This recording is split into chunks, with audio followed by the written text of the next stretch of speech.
Marie poussa la porte du salon de coiffure avec une hésitation qu'elle ne pouvait expliquer. Elle avait rendez-vous pour une simple coupe? Rien de plus banal dans sa vie bien rangée de professeur de littérature à Paris. Mais dès que ses yeux croisèrent ceux de Sophie, la coiffeuse, un frisson inattendu la traversa. Sophie effleura sa main en lui tendant le peignoir. Et ce contact anodin fit bondir son cœur comme si une vérité enfouie venait d'éclater au grand jour. Marie s'assit devant le miroir, observant Sophie qui préparait ses outils avec une précision presque artistique. Sophie, avec ses cheveux noirs coupés courts et son sourire franc, semblait incarner une liberté que Marie enviait secrètement. Alors, qu'est-ce qu'on fait aujourd'hui? Demanda Sophie d'une voix chaude, ses yeux bruns fixés sur le reflet de Marie. Celle-ci balbutia une réponse vague, distraite par la proximité de cette femme qu'elle voyait pour la première fois. Au fil des minutes, tandis que Sophie manipulait ses mèches avec douceur, Marie sentit une tension monter en elle, un mélange de curiosité et de peur. Elle se surprit à poser des questions personnelles. « Vous travaillez ici depuis longtemps ?» Sophie rit doucement. 5 ans. J'adore transformer les gens, les rendre plus confiants. Marie hocha la tête. Mais intérieurement, elle se demandait pourquoi ce simple échange la perturbait autant. Le soir même, de retour dans son appartement du Marais, Marie ne pouvait chasser Sophie de ses pensées. Elle était mariée à Julien depuis 3 ans. Un mariage stable, sans passion débordante mais sécurisant. Julien était l'avocat, issu d'une famille bourgeoise, et leur vie suivait un rythme prévisible, dîner chez les parents, week-end à la campagne. Pourtant, ce geste de Sophie, ce effleurement innocent avait réveillé en elle des doutes qu'elle avait toujours refoulés. Allongée près de Julien qui dormait paisiblement, Marie fixait le plafond, revivant la scène. Était-ce de l'attirance? Elle avait déjà ressenti cela au lycée, pour une amie proche, mais elle l'avait attribué à l'adolescence, à une phase passagère. À 28 ans, elle se croyait à l'abri de tels tourments. Le lendemain, Marie annula un déjeuner avec Julien sous prétexte de travail. Au lieu de cela, elle erra dans les rues de Paris, finissant par repasser devant le salon. Sophie était là, occupée avec une cliente. Marie hésita, puis entra comme par impulsion. « J'ai oublié de vous demander un conseil pour mes cheveux, » mentit-elle. Sophie leva les yeux, surprise mais ravie. Elles parlèrent longuement, riant de tout et de rien. Marie se sentit vivante, comme si une partie d'elle s'éveillait enfin. Mais en rentrant, la culpabilité l'assaillit. Julien l'attendait avec un dîner préparé. « Tu as l'air distante, » nota-t-il. Elle nia. Mais au fond, elle savait que quelque chose avait changé. Les jours suivants, Marie trouva des excuses pour retourner au salon. Sophie, de son côté, semblait réceptive, prolongeant les conversations. Elles parlèrent de leur vie. Sophie, 32 ans, avait quitté une relation toxique avec un homme 2 ans plus tôt et vivait seule à Montmartre. « Je me sens plus moi-même maintenant », confia-t-elle. Marie enviait cette assurance. Chez elle, les dîners avec les beaux-parents étaient une épreuve. La mère de Julien, une femme conservatrice, insistait sur la famille traditionnelle. « Quand est-ce que vous nous donnez des petits-enfants ?» demandait-elle souvent. Marie souriait poliment. Mais intérieurement, elle paniquait. Elle n'avait jamais désiré d'enfant. Et maintenant, avec ses sentiments naissants pour Sophie, tout semblait encore plus compliqué. Un après-midi pluvieux, Sophie proposa à Marie de prendre un café après sa coupe. Elles se retrouvèrent dans un bistrot cosy près du salon.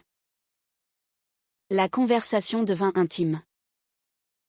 Sophie avoua avoir eu des relations avec des femmes par le passé. C'est juste de l'amour. Peu importe le genre, dit-elle simplement. Marie rougit. Son cœur battant la chamade. Elle confia ses doutes, sans tout révéler. J'ai l'impression de me mentir depuis des années. Sophie posa sa main sur la sienne. Un geste réconfortant qui envoya des ondes électriques à travers le corps de Marie. Elles se séparèrent avec une promesse de se revoir.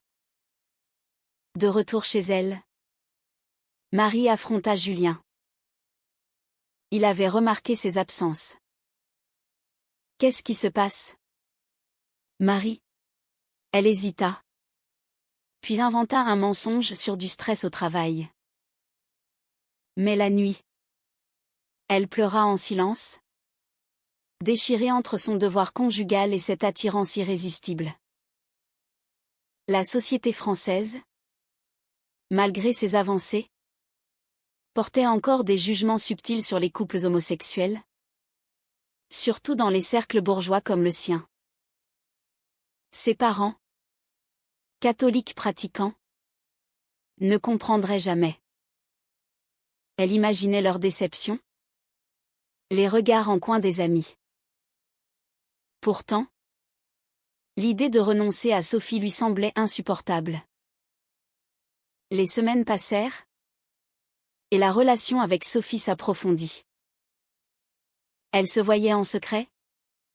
Des promenades le long de la Seine. Des discussions tardives au téléphone. Marie se sentait épanouie. Mais la culpabilité grandissait. Un soir, Julien trouva un message ambigu sur son téléphone. « C'est qui ?» « Sophie » demanda-t-il. Suspicieux. Marie paniqua. Niant tout. Mais le doute était semé. Elle se promit d'arrêter. Mais le lendemain, elle courut vers Sophie, embrassant pour la première fois une femme.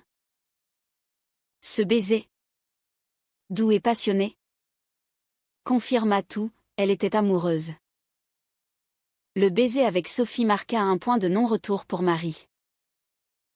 Elle rentra chez elle ce soir-là, le cœur en tumulte, feignant la normalité devant Julien.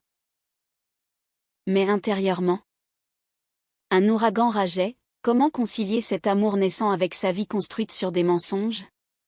Julien, sentant son éloignement, tenta de raviver la flamme en organisant un week-end romantique à Deauville. Marie accepta, espérant que la distance l'aiderait à clarifier ses pensées. Sur la plage normande, sous un ciel gris, Julien lui prit la main. « Je t'aime. » « Tu sais. » Elle répondit mécaniquement. Mais son esprit vagabondait vers Sophie, qui lui avait envoyé un message discret, « Tu me manques déjà. » De retour à Paris, Marie évita Sophie pendant quelques jours, prétextant une grippe. Mais l'abstinence ne fit qu'intensifier son désir. Elle se surprit à relire leurs échanges, à revivre ce baiser dans ses rêves. Sophie, de son côté, respecta son silence, mais envoya un message doux, « Prends ton temps. Je suis là. » Cette patience toucha Marie, contrastant avec la possessivité subtile de Julien. Un soir, lors d'un dîner familial chez les parents de Julien, la tension explosa. Sa belle-mère, une femme aux idées rigides, lança une remarque sur un couple gay vu à la télévision. « C'est contre nature. » Non. Marie se raidit. Mais Julien rit pour détendre l'atmosphère. Maman. On est au XXIe siècle. Pourtant. Marie vit dans ses yeux une hésitation. Un conformisme caché. Incapable de supporter plus longtemps cette hypocrisie, Marie contacta Sophie le lendemain. Elles se retrouvèrent dans un parc discret du Luxembourg. Je ne sais pas quoi faire, avoua Marie. Les larmes aux yeux. Sophie l'enlaça tendrement. Écoute ton cœur. La société change. Mais c'est ta vie. Elles passèrent l'après-midi à parler de leur peur. Sophie raconta son coming out difficile. Rejetée par sa famille provinciale. J'ai perdu des amis. Mais j'ai gagné ma liberté. Marie admira son courage. Mais craignait les conséquences pour elle-même. Ses parents, à Lyon, attendaient d'elle une vie exemplaire. Mariage, enfant, stabilité. La relation devint clandestine. Marie mentait à Julien sur ses horaires, prétextant des réunions tardives. Sophie, compréhensive, acceptait les miettes de temps volées. Mais la jalousie pointa son nez. Un jour, Sophie questionna, « Et lui? Tu vas lui dire ?» Marie secoua la tête, terrifiée. Pas encore. Cela créa une première fissure. Sophie voulait plus qu'une liaison cachée, elle aspirait à une vie authentique. Marie, déchirée, rentrait chez elle rongée par la culpabilité. Julien, de plus en plus distant, commença à poser des questions. Tu vois quelqu'un? Elle nia. Mais le mensonge pesait comme un fardeau. Un incident accéléra les choses. Lors d'une fête d'anniversaire chez des amis communs, Marie croisa une connaissance de Sophie. La femme, ivre, fit une allusion ambiguë. Julien fronça les sourcils. Rentré, il confronta Marie. Dis-moi la vérité. Elle craqua partiellement, avouant une amitié profonde avec Sophie, mais omettant l'essentiel. Julien, blessé, s'éloigna émotionnellement. Marie se sentit piégée, d'un côté. L'amour pour Sophie, de l'autre. La peur de détruire son mariage et sa réputation. Les pressions sociales s'intensifièrent. Au travail, des collègues conservateurs discutaient des lois sur le mariage pour tous. Certains regrettant l'ancien temps. Marie se taisait. Mais intérieurement, elle bouillonnait. Elle lut des articles sur les discriminations subies par les couples lesbiens en France. Des histoires de rejet familial qui la hantaient. Un soir, elle confia à Sophie ses doutes moraux. « Est-ce que je trahis tout le monde ?» Sophie répondit fermement, « Non. Tu te trahis toi-même en vivant un mensonge. » Elles firent l'amour pour la première fois à un moment intense. Mais chaste dans sa description. Focalisée sur l'émotion plutôt que le physique. Le lendemain, Marie décida de parler à Julien. Mais avant qu'elle n'ouvre la bouche, il annonça une nouvelle, « Ma mère est malade. Elle veut qu'on vienne à la maison. » Marie accompagna. Mais le week-end fut un calvaire. Sa belle-mère, affaiblie, insista sur l'importance de la famille traditionnelle. Ne laissez pas les modes modernes vous détourner. Marie se sentit visée, comme si le destin la mettait à l'épreuve. De retour, elle ignora les appels de Sophie, plongeant dans une dépression silencieuse. Sophie, inquiète, vint au salon où Marie avait un rendez-vous fin. Qu'est-ce qui se passe?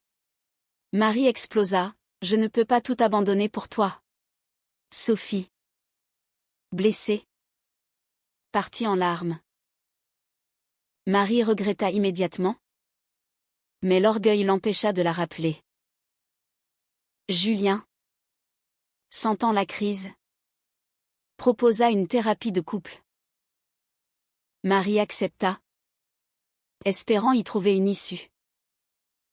Mais lors de la première séance, le thérapeute posa des questions sur ses désirs profonds. Marie hésita, puis avoua partiellement ses confusions sexuelles.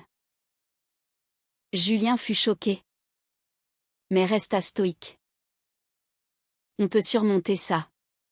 Pourtant, le doute persistait.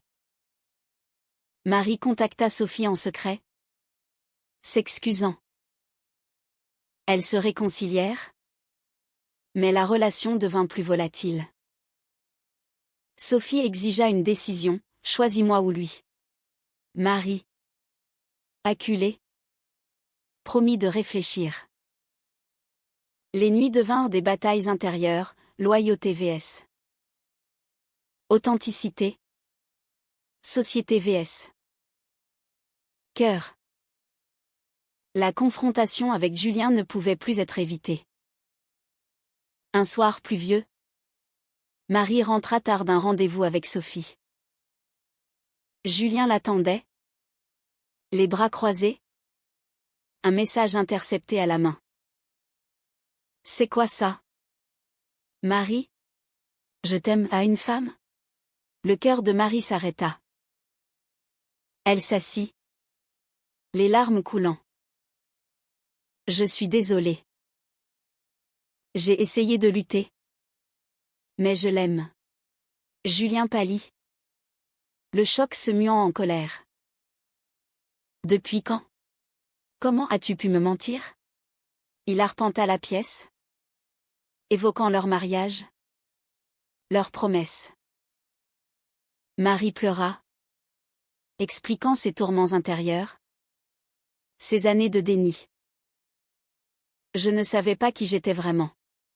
Julien, dévasté, quitta l'appartement pour la nuit. Le lendemain, Marie appela Sophie, lui racontant tout. Sophie fut soulagée mais prudente. Et maintenant? Marie n'avait pas de réponse. Elle contacta ses parents pour un soutien, mais leur réaction fut un coup de poignard. Son père, un retraité conservateur, tonna au téléphone, c'est une phase. Marie, pense à ta réputation, à notre famille. Sa mère pleura, invoquant la religion, Dieu n'approuve pas ça. Marie raccrocha, effondrée. La société française, bien que progressiste en surface, cachait des poches de préjugés, surtout dans les familles traditionnelles. Au travail, les rumeurs commencèrent. Un collègue, apprenant la séparation, fit une remarque homophobe déguisée en blague. Marie se défendit. Mais cela ne fit qu'attiser les ragots. Elle se sentit isolée. Comme si Paris, ville de l'amour, la rejetait pour son choix. Sophie, de son côté, offrit un refuge. Elles emménagèrent temporairement ensemble à Montmartre. Un acte de défiance. Mais les défis s'accumulaient. Sophie perdit une cliente régulière qui, apprenant pour leur relation, annula ses rendez-vous. Je ne veux pas de ça dans mon salon, avait dit la patronne. Bien que discrètement. Marie affronta Julien pour le divorce. Lors de la rencontre avec l'avocat, il était amer. Tu me détruis pour une femme? Marie répliqua, non. Pour être moi-même. Julien accepta à contre-cœur, mais exigea la discrétion pour sa carrière. Marie paya le prix, perte d'amis communs. Regards accusateurs. Ses beaux-parents la traitèrent de traîtresse, coupant tout contact. Intérieurement, Marie luttait contre la culpabilité. Avait-elle le droit de causer tant de douleur pour son bonheur? La relation avec Sophie connut des turbulences. Sophie, marquée par son passé, devint possessive, craignant que Marie regrette. Un soir, lors d'une dispute, Sophie accusa: « Tu hésites encore, n'est-ce pas ?» Marie nia. Mais au fond, les doutes persistaient. Elle rencontra une association LGBT à Paris, où des femmes partageaient des histoires similaires. Cela l'aida, mais souligna les sacrifices, emplois perdus, famille brisée. Une femme raconta son suicide évité de justesse après un rejet parental. Marie frissonna, réalisant la profondeur des enjeux. Un tournant survint quand les parents de Marie vinrent à Paris. Ils insistèrent pour une réunion. Assis dans un café, son père déclara: « Reviens à la raison. Julien est un bon homme. » Marie, tremblante, affirma son amour pour Sophie. Sa mère fondit en larmes: « Tu nous fais honte. » Marie partit, le cœur brisé, mais résolue. Ce rejet la rapprocha de Sophie, qui la soutint inconditionnellement. Pourtant, une trahison inattendue surgit. Une amie d'enfance de Marie, apprenant la nouvelle, contacta Julien pour l'aider. Elle révéla des détails intimes que Marie avait confiés. Julien, furieux, menaça de rendre l'affaire publique. Marie paniqua, imaginant les conséquences sur sa carrière d'enseignante.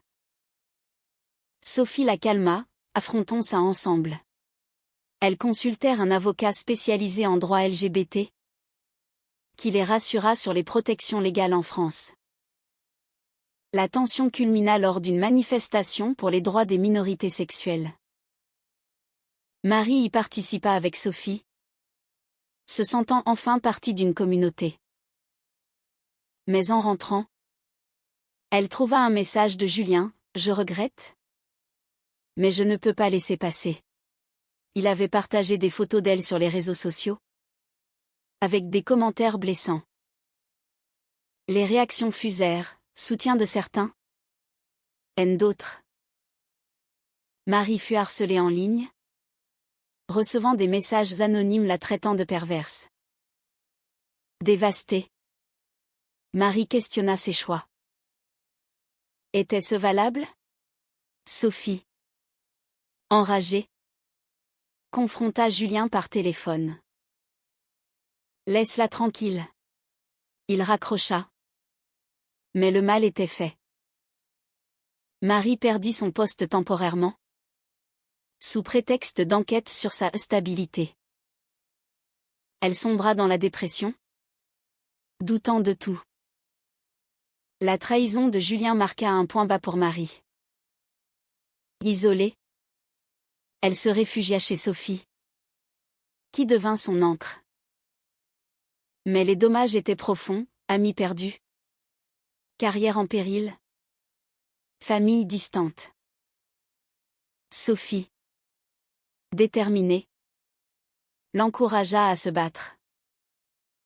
On n'a pas à se cacher. Elles portèrent plainte pour harcèlement, invoquant les lois françaises contre la discrimination. L'avocat, une femme lesbienne expérimentée, les guida: « C'est dur, mais vous n'êtes pas seul. » Pendant l'enquête, Marie affronta ses démons intérieurs. Des nuits d'insomnie où elle revivait son mariage, se demandant si elle avait tout saboté par égoïsme. Sophie, sentant sa fragilité, organisa une escapade à Provence, loin de Paris. Dans les champs de lavande, elles parlèrent ouvertement. Je t'aime. Mais si c'est trop. Je comprendrai, dit Sophie. Marie secoua la tête, non. C'est toi que je veux. Ce voyage renforça leur lien. Mais à leur retour, la réalité frappa. Les parents de Marie rappelèrent, exigeant une explication. Marie accepta une visite. Assis dans leur hôtel, son père admit, on a peur pour toi. Sa mère ajouta, la société n'est pas prête. Marie argumenta, mais je le suis. Ils partirent sans réconciliation, mais avec une promesse de réflexion. Ce fut un petit pas, mais douloureux. Au tribunal, Julien apparut repentant. J'ai réagi sous la colère. Le juge ordonna la suppression des postes et une amende. Marie gagna, mais la victoire était amère. Elle reprit son travail, mais avec des collègues méfiants. Sophie, de son côté, affronta sa patronne, obtenant des excuses. Pourtant, une nouvelle mèche s'alluma, une ex de Sophie réapparut, semant le doute. Elle m'a contacté, avoua Sophie. Marie, jalouse, accusa, tu regrettes les hommes? Sophie nia. Mais la confiance fut ébranlée. La dispute escalada. Marie, stressée, cria, peut-être que tout ça est une erreur. Sophie, blessée, partit chez une amie. Seule, Marie réfléchit à ses choix. Avait-elle sacrifié trop? Elle appela Julien pour clore le chapitre. Je suis désolée pour la douleur. Il répondit, moi aussi. Cela apporta une paix fragile. Sophie revint le lendemain, s'excusant. Elles décidèrent de thérapie ensemble, pour renforcer leur couple. Mais les pressions extérieures persistaient. Lors d'un dîner avec des amis progressistes, Marie se sentit jugée subtilement. C'est courageux, disait-il. Mais avec une pitié voilée. Elle réalisa que même dans les cercles libéraux, les stéréotypes subsistaient. Un événement inattendu accéléra l'évolution. Marie fut invitée à parler dans une conférence sur la diversité en éducation. Elle accepta, partageant son histoire. La réaction fut mixte, applaudissements et critiques. Mais cela la libéra, transformant sa douleur en force. Sophie la soutint, fière.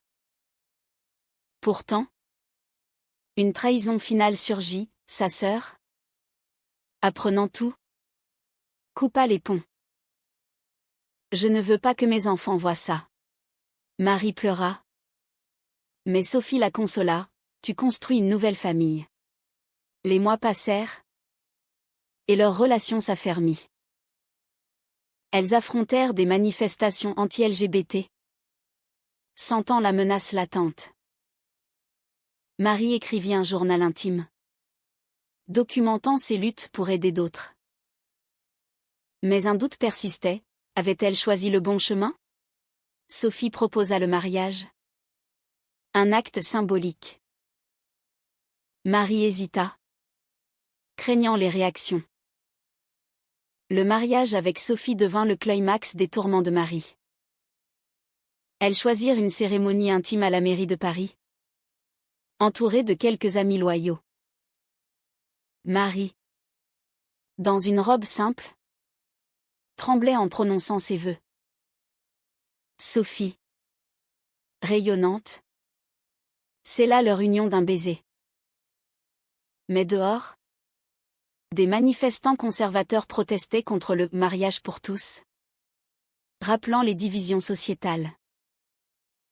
Marie ignora les cris, se concentrant sur son bonheur naissant. Pourtant, les conséquences suivirent. Ses parents refusèrent l'invitation, envoyant une lettre froide, « Nous prions pour toi. » Julien, informé, envoya un message congru, « Bonne chance. » Mais la sœur de Marie, réconciliée partiellement, vint en secret, un geste timide de soutien. Au travail, Marie fut promue, mais avec des murmures sur son activisme. Elle devint une figure discrète pour la communauté LGBT, donnant des conférences sur les conflits intérieurs. Sophie et elle affrontèrent de nouveaux défis, adopter un enfant. Les agences, bien que ouvertes, posaient des questions pointues sur leur stabilité.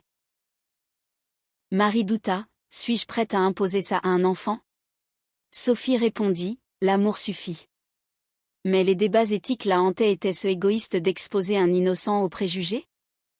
Un soir, lors d'une crise, Marie confia à Sophie ses regrets fugaces pour sa vie d'avant. Parfois, je me demande si j'aurais dû rester avec Julien. Sophie, blessée, répliqua, alors pars. Marie resta. Mais la fissure grandit. Elles traversèrent une phase de séparation temporaire, Marie retournant chez une amie. Seule, elle réfléchit au prix payé, amitié perdue, famille fracturée, carrière chancelante. Pourtant, sans Sophie, elle se sentait vide. La réconciliation vint lors d'une thérapie. Le conseiller souligna, l'amour vrai exige des sacrifices, mais pas l'effacement de soi. Marie comprit, son chemin était juste. Malgré les douleurs. Elles reprirent, plus fortes. Sophie ouvrit son propre salon, inclusif, attirant une clientèle diverse. Marie publia un livre anonyme sur son parcours, inspirant d'autres. Mais un dernier choc survint, la mère de Marie, mourante, appela. « Je regrette, » murmura-t-elle. Marie se précipita à Lyon, tenant sa main.